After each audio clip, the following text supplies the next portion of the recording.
প্রধানমন্ত্রী যখন হয়ে যাবে, তিনি আমার প্রধানমন্ত্রী, তিনি আমার মুখ্যমন্ত্রী, তিনি আমার রাষ্ট্রপতি, তিনি সবার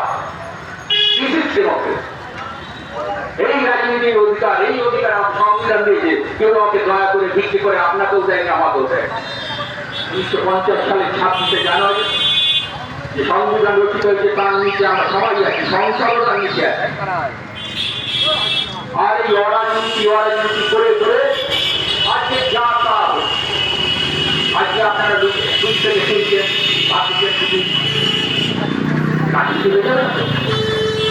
এরকম যদি একটা আমার কন্যাকে ধর্ষণ করেছে তার বিচার চাওয়া যদি রাজনীতি হয়, আমি 1 কোটি রাজনীতি করবো, আপনিও করবেন।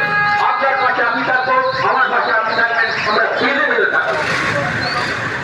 কেউ লাইসেন্স দিয়ে দেয় না, ধর্ষণের লাইসেন্সটা কোথা থেকে রিনিউ হয় আমাদের জানা নেই, কিন্তু